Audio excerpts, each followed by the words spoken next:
Firman Tuhan pada sore hari ini bertemakan dengan Kristen konsumen. Kristen konsumen yang diambil dari Yesaya 29, ayatnya yang ke-9 sampai dengan 16.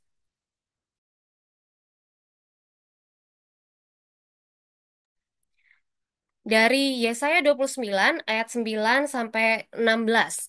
Bapak, Ibu, dan teman-teman sekalian boleh membuka Alkitabnya masing-masing, tapi saya juga akan munculkan di screen dan bisa perhatikan di dalam screen masing-masing.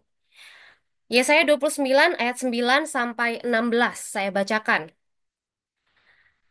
Tercengang-cenganglah penuh keheranan, biarlah matamu tertutup, buta semata-mata. Jadilah mabuk tetapi bukan karena anggur, jadilah pusing tetapi bukan karena arak. Sebab Tuhan telah membuat kamu tidur nyenyak, matamu yakni para nabi, telah dipejamkannya dan mukamu yaitu para pelihat telah ditudunginya.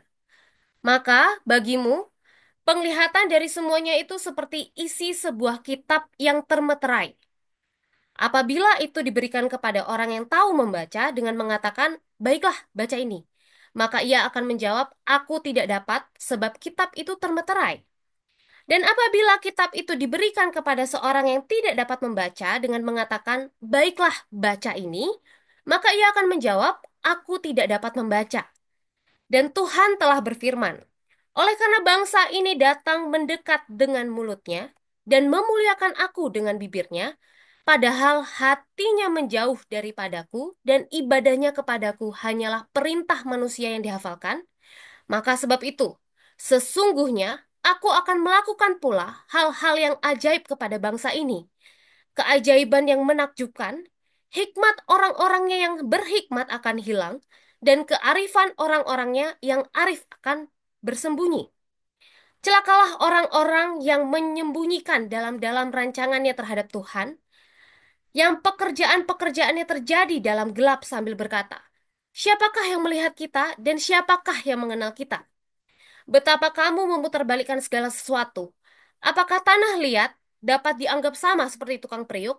Sehingga apa yang dibuat dapat berkata tentang yang membuatnya. Bukan dia yang membuat aku. Dan apa yang dibentuk berkata tentang yang membentuknya. Ia tidak tahu apa-apa. Ya, sedemikian jauh pembacaan firman Tuhan kita pada sore hari ini.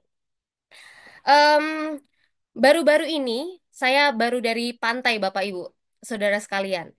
Dan plot twistnya adalah satu hari sebelum keberangkatan, sebelum saya pergi ke pantai, satu hal yang saya lakukan adalah mencari tahu kemungkinan bahaya apa saja yang bisa terjadi jika di pantai atau di tengah laut. Jadi bayangkan saya ternyata separno itu. Saya mau ke pantai, tapi satu hari sebelumnya saya mencari tahu dulu kemungkinan bahaya apa saja yang bisa terjadi jika di pantai atau di tengah laut. Nah, dalam pencarian saya di Google, muncullah tampilan ini. Di Google, jawaban Google nomor satu ialah arus balik atau rip current, yaitu arus bawah laut yang bergerak menjauh dari pantai dengan kecepatan tinggi. Jadi pergerakannya itu nggak nampak, tidak nampak jelas di permukaan, tetapi sangat kuat di dalam air.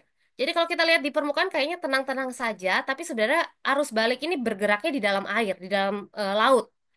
Nah, menurut penelitian, saya coba searching tuh akhirnya. Menurut penelitian Rip Current, penelitian Rip Current ini terjadi dengan ukuran kecepatan itu dapat melebihi 2 meter per detik yang tentunya itu bisa menyapu seorang atlet perenang yang kuat, bahkan yang ahli sekalipun. Jadi mau dia memang jago berenang, dia kuat di dalam laut, tetapi dengan kekuatan arus balik atau rip current ini, yang kecepatannya melebihi 2 meter per detik, itu justru malah bisa menyapu para atlet sekalipun. Atlet-atlet perenang. Nah, para perenang, jika sedang dalam situasi fenomena rip current ini, bisa tidak menyadari keberadaannya. Bahkan tiba-tiba saja sudah terseret jauh dari pantai. Jadi pada saat mereka panik, mereka akan berusaha berenang melawan arus. Tapi semakin mereka berusaha, maka semakin mereka akan merasa yang namanya kelelahan, hingga akhirnya mereka nggak punya daya lagi, nggak punya tenaga lagi untuk bertahan. Jadi perlu dipahami bahwa ketika seseorang sampai tenggelam, karena arus balik atau karena rip current ini, itu karena mereka terjebak dengan arus yang nyaris nggak terasa. Mereka terjebak di dalam arus balik yang justru itu mereka tidak rasakan, karena mereka lagi berenang. Nah, hal ini pun juga bisa terjadi di dalam gereja. Bapak, Ibu, Saudara sekalian pernah nggak membayangkan jika rip current atau arus balik ini terjadi di dalam gereja? Gerakannya halus banget, seperti nggak ada bahaya. Tapi banyak orang terjebak di dalamnya tanpa mereka sadari sudah terseret begitu jauh. Mereka datang ke gereja untuk beribadah karena sebagai suatu rutinitas, tetapi tanpa sadar mereka perlahan menjauh dari Allah. Sadar, oh oke, besok hari Minggu, oke aku harus ke gereja. Hanya sebagai rutinitas, tapi nggak sadar mereka tuh sebenarnya secara perlahan sudah menjauh dari Allah. Mereka nggak pernah lagi berhenti melayani, mereka sama sekali nggak pernah berhenti melayani. Dan mereka berpikir justru mereka sedang bergerak maju. Padahal mereka terseret ke arah yang salah. Dan ironisnya, semakin mereka berusaha untuk melawan, justru semakin mereka kelelahan, hingga akhirnya mereka benar-benar nggak lagi mampu untuk kembali. Inilah ironisnya rip current yang terjadi di dalam gereja. Pergerakannya sangat halus. Dan jika mereka terjebak oleh rip current di dalam gereja ini, yaitu ibadah dan pelayanan di dalam tembok gereja, atau lebih sempit lagi misalnya, orang menganggap ibadah adalah apa yang terjadi dalam 1 atau 2 jam yang dilakukan di dalam gedung gereja. Ibadah itu dianggap sesuatu yang terlepas dari hidup keseharian, bahkan gak ada lagi hubungannya dengan segala permasalahan di dunia, maka sebenarnya tidak berbeda jauh dengan konteks dari teks firman Tuhan yang sudah kita baca bersama tadi. Di perikop sebelumnya dijelaskan bahwa Allah itu telah menghukum umatnya melalui bangsa Asyur yang menyerang Yehuda. Namun oleh anugerah Allah saja Yehuda itu diluputkan. Tapi ternyata sekalipun demikian, Yehuda tidak bersyukur dan tetap tidak bertobat. Kesalahan Yehuda dijelaskan pada ayat 13 sampai 16. Jadi ibadah yang mereka jalankan itu hanya sekedar kebiasaan dan hafalan seperti di ayat 13. Jadi antara ibadah sama kehidupan sehari-hari tidak sinkron. Karena dalam kehidupan sosial mereka itu menindas yang miskin, tetapi menutupi kesalahannya dengan setia datang ke bait Allah, rutin datang ke bait Allah, tapi rutin juga yang namanya menindas orang miskin. Terlebih dari itu, mereka beranggapan bahwa, oh, Allah itu tidak melihat apa yang mereka perbuat kepada yang miskin. Karena hal itu dilakukan dengan sembunyi-sembunyi, seperti di ayat 15. Bahkan mereka berani menyatakan bahwa Allah bukanlah yang menciptakan mereka di ayat 16. Dan itulah sebabnya mereka disebut sebagai bangsa yang buta dan bodoh. Kebutaan yang disebabkan oleh kekerasan hati dan kebodohan yang diakibatkan oleh kebebalan. Malah ketika seorang nabi menyampaikan firman Tuhan, mereka justru mencemooh. Nah, bagaimana mungkin mereka tidak mencemooh? Mereka saja memisahkan antara ibadah dan kehidupan sehari-hari. Inilah yang disebut Kristen konsumen. Hanya mau mendengar, tapi tidak pernah mau berbagi. Hanya mau mengikut Yesus semata-mata untuk keuntungan dirinya sendiri. Ibadah dan pelayanan yang dilakukan hanya dianggap sebagai rutinitas saja. Pujian dan penyembahan yang dilakukan hanya di bibir saja. Sementara hatinya sangat-sangat jauh dari Allah. Itu sebabnya Allah mengecam bangsa Yahudi di ayat 13, yang hidup seperti seorang Kristen konsumen. Mereka hanya memikirkan apa yang aku dapat, apa yang aku terima, tetapi tidak ada timbal balik apa yang setelah mereka terima, apa yang harus mereka lakukan. Nah, hati-hati, karena apa yang terlihat secara kasat mata tidak menjadi jaminan kehidupan seseorang itu berkenan oleh Allah. Saya ulangi, apa yang terlihat secara kasat mata itu tidak menjadi jaminan kehidupan seseorang itu berkenan di hadapan Allah.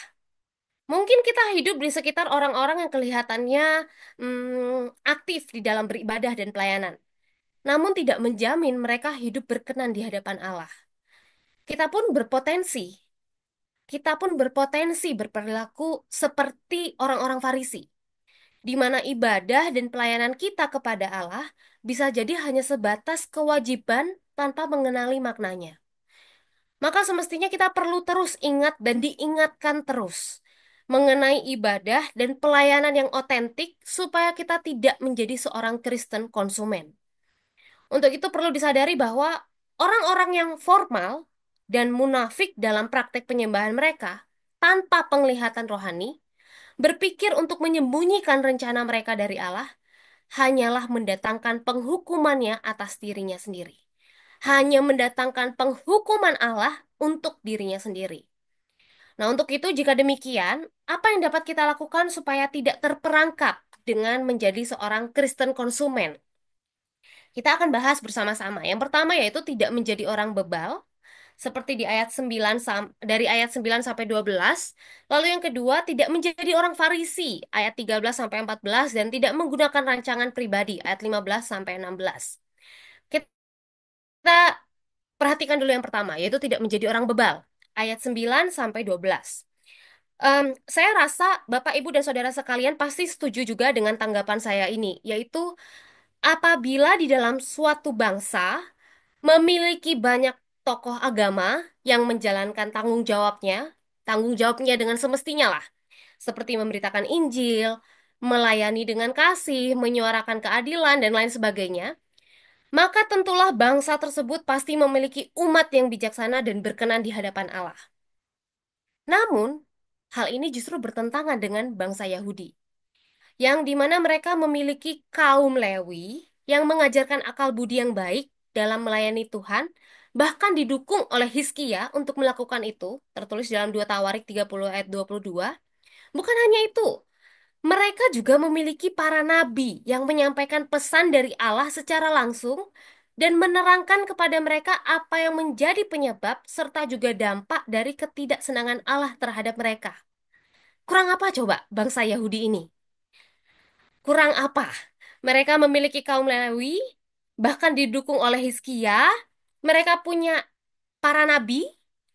Mereka juga apa ya? Secara langsung diterangkan kepada mereka apa yang menjadi penyebab serta juga dampak dari ketidaksenangan Allah. Jadi setidaknya asumsinya mereka itu tidak akan mungkin mendukakan hati Allah. Karena bangsa yang besar ini memiliki keuntungan pewahyuan ilahi. Saya rasa eh, kita mempunyai pandangan yang sama. Di dalam suatu bangsa, jika memiliki kriteria yang seperti tadi, asumsinya tidak akan mungkin mereka mendukakan hati Allah. Karena bangsa yang besar ini memiliki keuntungan pewahyuan ilahi. Bahkan dikenal sebagai bangsa yang bijaksana dan berakal budi di dalam Ulangan 4 ayat 6. Tetapi yang terjadi justru sebaliknya. Pada ayat 9 tertulis, tercengang-cenganglah penuh keheranan, biarlah matamu tertutup, buta semata-mata, jadilah mabuk tetapi bukan karena anggur, jadilah pusing tetapi bukan karena arak. Jelas bahwa Nabi saja sampai tercengang melihat kebebalan sebagian besar bangsa Yahudi ini. Tertulis di situ, biarlah matamu tertutup, buta semata-mata. Itu karena mereka tidak menyadari betapa jauhnya mereka dari Allah. Padahal mereka merasa diri, aku sangat religius, aku sangat saleh, aku rutin beribadah ke bait Allah. Tapi sebenarnya itu hanya di mata mereka. Karena apa? Mereka tidak sadar apa yang mereka lakukan kepada Allah. Bahkan di situ dituliskan, jadilah mabuk, tetapi bukan karena anggur. Yang berarti mereka dimabukkan oleh kegemaran akan kenikmatan. Nah, pada umumnya orang mabuk itu mereka tidak tahu apa yang mereka perbuat dan katakan. Juga tidak tahu kemana mereka melangkah. Mereka sempoyongan lah.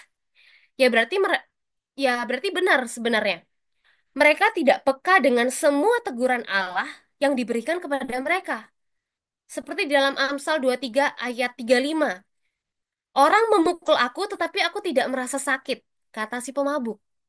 Maka mau mereka dihajar Tuhan sekalipun, mereka nggak akan sadar. Karena apa? Mereka dibuat jadilah mabuk semabuk-mabuknya. Tapi bukan karena anggur. Mereka justru gemar akan kenikmatan duniawi mereka. Nah, betapa bebalnya mereka sampai-sampai Allah dengan sengaja membiarkan mereka tidur nyenyak dan memejamkan mata di ayat 10.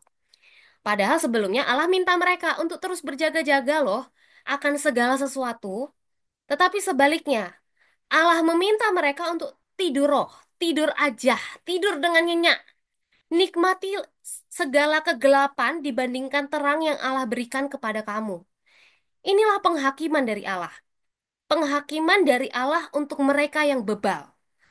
Dibiarkan dirimu para nabi, dibiarkan dirimu para penguasa, dibiarkan dirimu para pelihat yang semestinya menuntun umatnya ke dalam kebenaran, tetapi mereka justru apa? Dibiarkan terlelap, yaitu dibiarkan untuk semakin hidup di dalam dosa.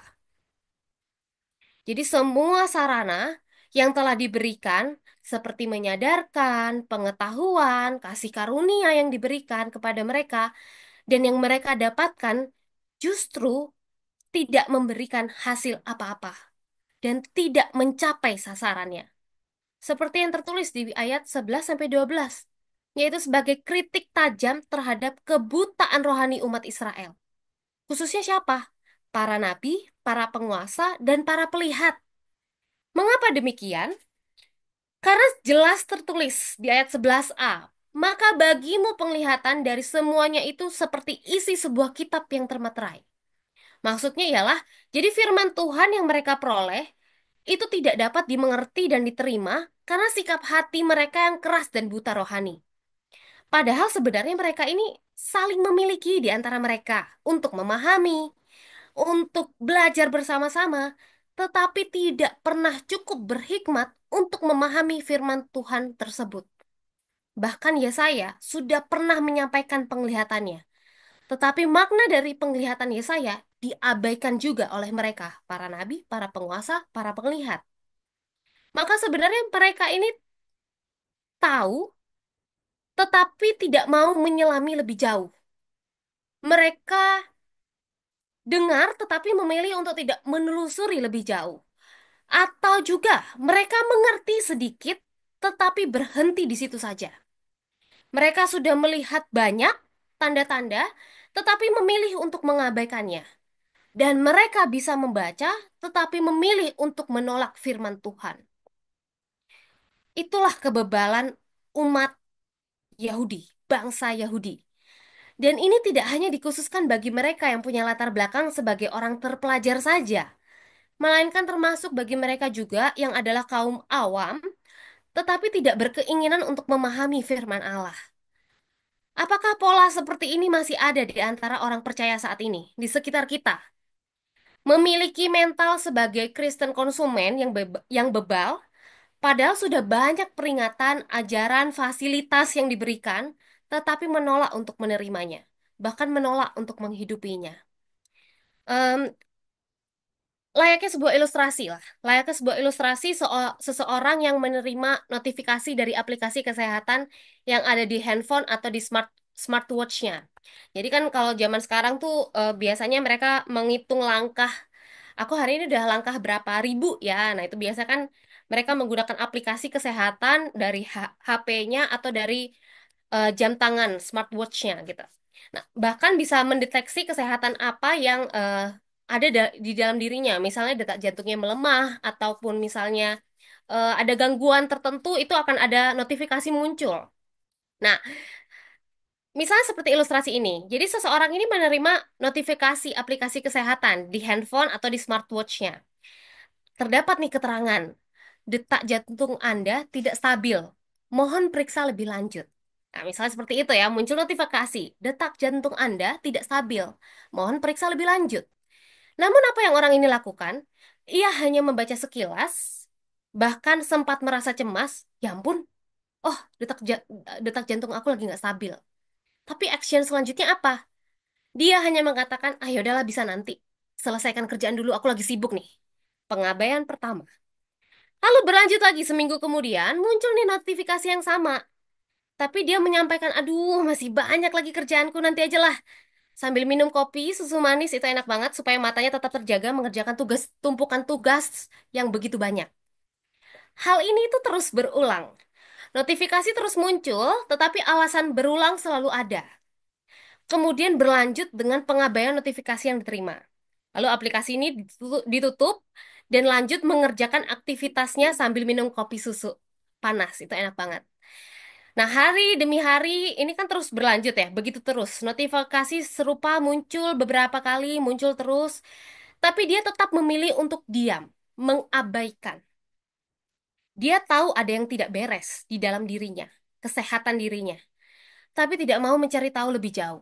Nggak mau coba untuk periksa, cek lebih lanjut ke dokter, apa yang salah dengan dirinya, apa yang salah dengan jantungnya. Sampai akhirnya tubuhnya benar-benar memaksa untuk berhenti, bukan karena keinginannya, tapi karena serangan jantung mendadak. Nah, layaknya bangsa Yahudi. Kita pun hidup dalam kelimpahan sarana rohani, seperti firman Tuhan yang tersedia dalam berbagai bentuk, pengajaran dari para hamba Tuhan, komunitas gereja, komunitas kuliah, teman-teman sekitar, bahkan teguran-teguran dari Roh Kudus yang hadir dalam hati kita banyak sekali kelimpahan sarana rohani yang kita terima. Namun sayangnya, seperti ilustrasi orang yang mengabaikan notifikasi dari aplikasi kesehatan tadi, justru memperlakukan peringatan rohani dengan cara yang sama. Mendengar khotbah namun lupa setelah ibadah selesai. Membaca ayat Alkitab tapi tidak merenungkannya. Tahu ada dosa dalam hidup tapi menundanya untuk diubah. Tahu Tuhan sedang berbicara tapi menunda ketaatan. Nah, bangsa Yahudi bukan tidak punya akses pada kebenaran. Bangsa Yahudi itu justru berkelimpahan akses pada kebenaran. Mereka justru memiliki semuanya. Kaum Lewi, para nabi, firman yang termaterai, bahkan penglihatan dari Allah sendiri. Tapi mereka memilih untuk mabuk oleh kesenangan dunia dan membutakan diri terhadap realita rohani. Nah, bagaimana dengan kita hari ini? Apakah kita juga hidup dengan mentalitas Kristen konsumen? Hanya menikmati kenyamanan iman tanpa membiarkan iman itu mengubah hidup kita. Padahal sudah banyak nih notifikasi yang Allah berikan dalam bentuk rasa tidak tenang saat hidup dalam dosa, nasihat dari saudara seiman, dan lain sebagainya. Nah, untuk itu mari kita peka terhadap teguran Allah dan segera tanggapi.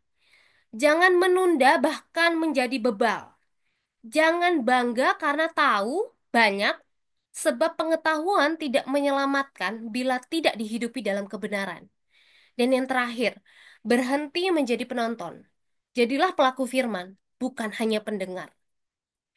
Nah, supaya tidak menjadi seorang Kristen konsumen, yang pertama tadi sudah kita bahas bersama, yaitu tidak menjadi orang bebal. Nah, kita sekarang beralih yang kedua. Yang kedua yaitu tidak menjadi orang Farisi, di ayat 13 sampai 14. Mengapa orang Farisi? Karena mereka ini kan adalah kelompok Hasidim yang menganggap diri mereka itu sebagai orang-orang beragama yang saleh. Mereka dikenal selalu menekankan tradisi lisan, Taurat yang tidak tertulis. Sehingga seringkali mereka itu berkonflik dengan Yesus, baik dalam hal ajaran maupun praktik keagamaan. Nah, hubungannya apa nih dengan teks yang sudah kita baca? Apa nih hubungannya? Mari kita bahas. Sebenarnya para nabi dengan nama Allah itu sebenarnya telah mengecam orang-orang yang hanya mementingkan hukum Taurat secara lahiriah dan munafik dalam melangsungkan ibadah mereka di ayat 13 sampai 14. Mereka itu tidak tulus terhadap Allah dalam melakukan ibadah mereka, sehingga penghakiman rohanilah yang diancamkan Allah kepada mereka sebagai hukuman atas kejahatan. Mari kita perhatikan kembali di ayat 13. Di situ tertulis, dan Tuhan telah berfirman, oleh karena bangsa ini datang mendekat dengan mulutnya dan memuliakan aku dengan bibirnya, padahal hatinya menjauh daripadaku, dan ibadahnya kepadaku hanyalah perintah manusia yang dihafalkan. Betapa hinanya mereka menyembah Allah dengan bibir mereka, tetapi tidak dengan hati yang tulus. Menyembah Allah artinya mendekat kepada Dia, dan menyampaikan kekaguman kita kepada Dia. Nah, menyembah Allah adalah datang mendekat kepada Dia sebagaimana orang yang memang hendak berjumpa dengan Allah. Dengan maksud yang menghormati Allah. Inilah yang hendaknya kita lakukan dengan mulut dan bibir kita saat berbicara tentang Dia dan berbicara kepada Dia. kita hendaknya mempersembahkan pengakuan kita. Di Hosea 14 ayat 3 pun tertulis demikian. Nah, bangsa Yahudi mengatakan hal-hal yang mengungkapkan rasa dekat kepada Allah, mengungkapkan rasa kekaguman terhadap Allah. Tetapi semuanya cuma di bibir, hanya di bibir saja. Padahal jika kita perhatikan kembali lebih jauh, kata ibadah berasal dari bahasa Ibrani, yaitu abodah, yang memiliki pengertian sebagai pelayanan, pekerjaan, atau ibadah. Kata abodah ini mencerminkan kesatuan antara bekerja dan beribadah, menggambarkan bahwa segala aktivitas bisa menjadi bentuk pelayanan kepada Allah jika dilakukan dengan hati yang benar, dengan menunjukkan sikap tunduk kepada Allah, dan semestinya ketertundukan itu tidak hanya dalam arti fisik, tetapi juga hati, pikiran, termasuk perilaku sehari-hari. Nah, Bapak Ibu, Saudara sekalian, bangsa Yahudi ini tidak menjadikan firman Tuhan sebagai aturan dalam penyembahan ataupun kehendak Allah sebagai alasan mereka melakukannya di ayat 13b. Mereka menyembah Allah Israel bukan berdasarkan ketetapan Allah, melainkan berdasarkan ketetapan mereka sendiri menurut petunjuk para nabi-nabi palsu atau raja-raja mereka yang menyembah berhala, dan atau juga bahkan kebiasaan-kebiasaan bangsa-bangsa yang ada di sekeliling mereka. Mereka berpura-pura berbicara kepada Allah, tetapi sebenarnya hati dan pikiran mereka ke tempat lain. Mereka justru menjauhkan diri dari Allah dengan sengaja dan dengan kesadaran. Hasilnya apa? Penghakiman rohanilah yang diancamkan kepada mereka sebagai hukuman atas kejahatan rohani di ayat 14. Mereka memang melakukan satu hal yang kurang ajar, yaitu menyingkirkan seluruh ketulusan dari hati mereka.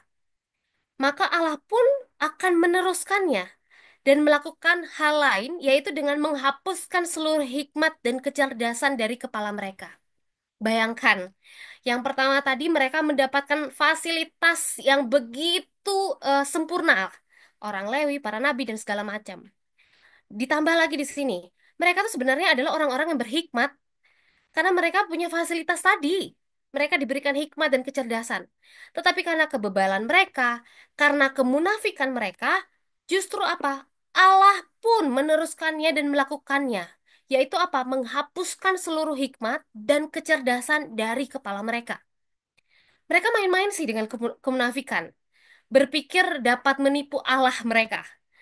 Maka sekarang mereka dibiarkan bermain-main dengan kebodohan. Bukan hanya menipu diri sendiri saja, melainkan juga bisa ditipu dengan mudahnya oleh semua orang di sekitar mereka. Karena apa? Itu tadi, hikmat dan kecerdasan diambil oleh Allah. Siapa saja yang menjadikan agama sekedar alat untuk pamer diri saja, sebagai alat untuk mencapai suatu tujuan tertentu, maka sebenarnya akan tersesat dalam taktiknya sendiri. Nah, Bapak Ibu Saudara sekalian, jika situasi bangsa Yahudi ini masih relevan sampai saat ini, mungkin contoh yang saya bisa berikan adalah mengenai khotbah yang gagal total dari seorang pendeta. Mengapa saya mengatakan demikian? Karena khotbah yang gagal total adalah khotbah yang membuat jemaat itu semakin mengenal kehebatan si pengkhotbah. Khotbah yang gagal adalah khotbah yang membuat jemaat semakin mengenal kehebatan si pengkhotbah. Misalnya, saat ini banyak hamba Tuhan yang memberitakan firman dengan menggunakan perkembangan teknologi dan media sosial saat ini. Karena dirasa, wah Injil nih bisa tersebar menjadi luas nih dengan menggunakan teknologi dan media sosial yang kita gunakan saat ini. Namun, kecenderungan yang salah adalah ketika seorang hamba Tuhan mengupload khotbahnya di media sosial dan selalu memperhatikan berapa ya like-nya, berapa ya komen yang diterimanya. Bahkan like dan komen itu menjadi penentu keberhasilan khotbah hamba Tuhan tersebut. Maka sebenarnya tanpa sadar, dia telah kehilangan pemahamannya yang benar tentang hakikat pemberitaan firman Tuhan, yaitu menyampaikan Injil kebenaran, bukan memamerkan kehebatan sendiri dan mengharapkan like dan pujian dari komen yang diberikan. Sebenarnya kemajuan teknologi dan media sosial itu membawa dampak yang baik bagi semua orang, termasuk hamba Tuhan. Saya setuju dengan hal ini. Memang di satu sisi, Injil bisa tersebar lebih luas. Namun di sisi lain, ini menjadi ladang subur tumbuhnya godaan untuk menjadikan mimbar itu sebagai panggung dan khotbah itu sebagai ajang got talent. Bagaimana dengan pengalaman Bapak Ibu Saudara sekalian? Pernah nggak Bapak Ibu Saudara sekalian merasakan godaan yang sama? Seberapa besar pengaruh like dan komen terhadap perasaan dan motivasi pelayanan kita? Nah, Paulus di dalam 2 Korintus 4 ayat 5 mengatakan, sebab bukan diri kami yang kami beritakan, tetapi Yesus Kristus sebagai Tuhan dan diri kami sebagai hambamu karena kehendak Yesus. Untuk itu janganlah kita menjadi orang Farisi modern lah. Periksa kembali hati dan motivasi dalam beribadah dan melayani Tuhan. Kita tidak boleh jatuh pada sikap seperti bangsa Yahudi yang berpura-pura berbicara kepada Allah, tetapi sebenarnya hati dan pikiran mereka ke motivasinya yang duniawi, seperti ingin terlihat saleh, ingin dihargai, atau ingin diakui oleh orang lain. Ibadah yang sejati bukan hanya soal perkataan yang diucapkan atau rutinitas keagamaan yang dijalankan, tetapi tentang hati yang sungguh-sungguh mendekat kepada Allah. Dalam konteks masa kini, kita dapat melihat bagaimana media sosial, meskipun menjadi sarana yang efektif untuk memberitakan Injil, juga dapat menjadi jebakan ketika pelayanan dijadikan ajang mencari pujian dan pengakuan dari manusia. Oleh sebab itu, kita perlu selalu menjaga kemurnian hati dalam setiap pelayanan dan penyembahan kita, supaya tidak terjebak dalam Kristen konsumen. Memiliki pola pikir yaitu, apa ya yang bisa saya dapat? Jangan sampai pelayanan yang semestinya menjadi bentuk tunduk dan taat kepada Allah, justru berubah menjadi panggung pertunjukan diri. Hingga akhirnya Allah menghukum kita dengan cara menghapuskan seluruh hikmat dan kecerdasan dari kepala kita seperti bangsa Yahudi. Nah, poin yang terakhir, yang ketiga, yaitu tidak menggunakan rancangan pribadi. Poin pertama tadi adalah tidak menjadi orang bebal, poin kedua ialah tidak menjadi orang Farisi, dan yang terakhir ialah tidak menggunakan rancangan pribadi. Nah, jika kita perhatikan di ayat 15 dan 16, sebenarnya menunjukkan kebodohan bangsa Yahudi. Karena mereka mencoba membuat taktik segala macam lah, seperti bertindak tanpa bergantung kepada Allah, kemudian sembunyi-sembunyi. Mereka merasa Allah itu tidak akan mengetahui rancangan-rancangan yang akan mereka perbuat. Betapa Allah itu sangat-sangat membenci rancangan orang-orang yang dijalankan tanpa melibatkan Allah, terutama yang bertentangan dengan diri Allah, yang berdosa. Allah sangat membenci hal itu. Itulah bangsa Yahudi. Mereka berkata di ayat 15b, siapakah yang melihat kita dan siapakah yang mengenal kita? Sombong tetapi bodoh. Mereka pikir Allah yang tidak terlihat oleh mata itu berarti Allah yang tidak akan mengetahui apa yang umatnya perbuat. Mereka berpikir Allah yang tidak terlihat oleh mata itu tidak akan mengetahui rancangan-rancangan yang ada di dalam pikiran mereka. Justru itu salah besar. Justru semua rancangan yang mereka buat, termasuk rancangan keselamatan dan rancangan yang bertentangan dengan diri Allah, itu justru Allah mengetahuinya. Bahkan Allah membencinya. Percayalah bahwa sebenarnya ketidakpercayaan terhadap kemahadiran Allah merupakan dasar bagi penyembahan lahiriah dan juga kepercayaan diri orang-orang munafik. Saya ulangi, bahwa sebenarnya ketidakpercayaan terhadap kemahadiran Allah merupakan dasar bagi penyembahan lahiriah dan juga kepercayaan diri orang-orang munafik. Sadarlah bahwa segala sesuatu tanpa melibatkan Allah itu adalah dosa. Allah justru menentang hal itu. Bagaimana mungkin dia yang membentuk mata, masakan tidak memandang? Mazmur 94 ayat 9. Allah yang menciptakan kamu, mana mungkin Allah tidak melakukan proteksi pada dirimu? Justru orang-orang yang berpikir bahwa segala sesuatu, rancangan yang dibuatnya itu tidak diketahui oleh Allah, maka orang-orang tersebut sebenarnya menolak Allah sebagai pencipta. Untuk itu segala usaha manusia yang berusaha untuk memutarbalikkan rancangannya sendiri, dibuat sesuai keinginan sendiri, keinginannya sendiri, serta membuat batasan bahwa Allah hanya boleh sekedar tahu apa yang kamu izinkan. Maka sebenarnya semua itu akan dianggap sama seperti tanah liat tukang periuk di ayat 16. Nah, tukang periuk dan tanah liat ini adalah gambaran klasik di dalam Alkitab yang menggambarkan relasi antara Allah sebagai pencipta dan manusia itu sebagai ciptaan. Allah adalah tukang periuk dan kita hanyalah tanah liat yang dibentuknya. Ketika tanah liat ini menyangka diri setara atau lebih tahu dari tukang periuk, itu mencerminkan kesombongan dan kebodohan manusia yang memberontak terhadap Allah, atau justru menganggap Allah itu tidak tahu dan tidak berkuasa.